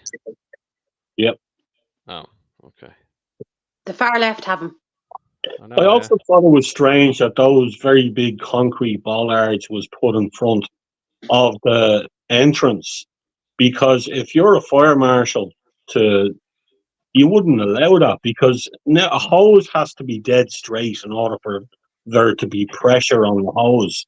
So I don't know how they got the fire out, but you wouldn't have allowed those big bollards put in front of that building. IPAS centres are exempt from all legislation. Health and safety, planning. IPAS is literally lawless. There's he shared a document, and it was the document that the owner from the video was refused planning permission to amend it from industrial to residential. I'll pass that document on to the councillors. Funnily enough, Dara, the exact same thing has happened in Kilkenny. In Kilkenny, the owner of the building that's being used as an IPAS centre, they applied for planning permission through the normal processes to apply for not residential, the opposite one, commercial, and the on board Planala rejected their bid for it to be turned into commercial units and possibly apartments above. And as soon as that happened, as soon as that was rejected, like that, flick of the switch, the property changes hands, and then it's sold to IPAS or rented to IPAS or whatever they do. So I think that's actually part of the plan, is you apply for it to be used as commercial or whatever. You get rejected, and then you have grounds to say, I can go to IPAS and say, I have this property, I can't do anything with it. IPAS will you use it as, because they can bypass all the rules. They have to jump through this hoop, and we found that document is all. I think so. I've got 3 examples of that happening. I don't have enough to say that is exactly what's happening, but it's kind of pointing that direction. It sounds so like the government, because if you lose your GP now, you can get 5 no's in writing from GPs to say, no, we're too full or whatever. And then you can go to your county council and say, here's my 5 no's. Now they have to find you and elect you a GP. So if anybody's out there and they're struggling to find a new GP, that's the hoops that you must jump through now in order to get one. Which is essentially a pyramid scheme for GPs. But it's so like what you're talking about. Yeah, it means everybody says no until somebody gets the government contract. Yeah, in essence. I have Letitia asking there, Mr. Kelly, obviously that's for you, Herman. What is your plan, please? The plan is, well, my plan is to get elected, and you tell me your plan. Go on. The last 5 minutes. My plan is to get as many high quality candidates forward, present them to the Irish people in a general election, to get as many Irish Freedom Party candidates elected.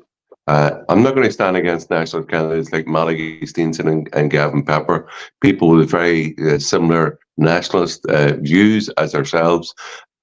We hope to send a clear message to the government. We hope to replace as many as their traitors political class that we have in Ireland as possible. That's my plan. We're just off a European and local election. We've had our first councillor elected.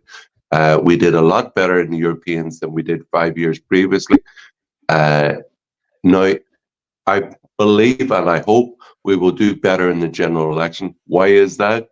Because unlike the local election, where many asylum seekers and foreigners are allowed to vote, only Irish citizens are allowed to vote in the general election. So there should be a higher percentage of Irish people voting in the general election. So because of that, I'm hoping that we will do even better than we did in the local election.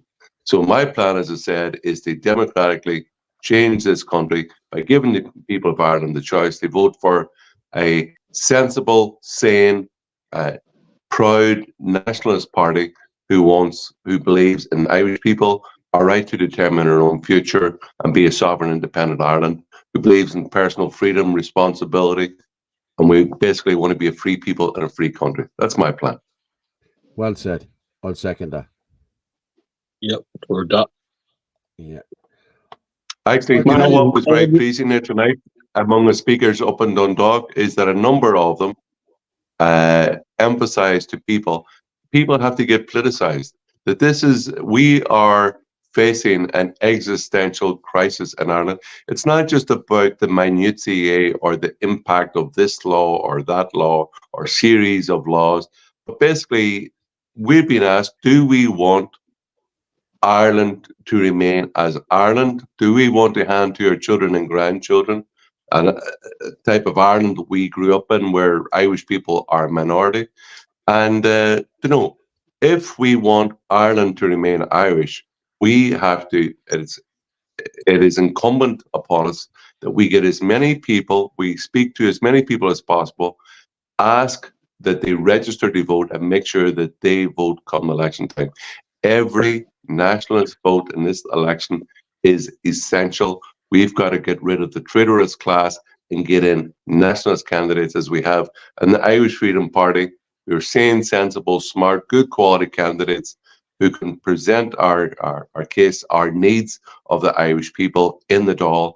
And you know what? We're sick of all this constant protest outside outside protesting against inside. We don't want to be we are not a group of permanent protest.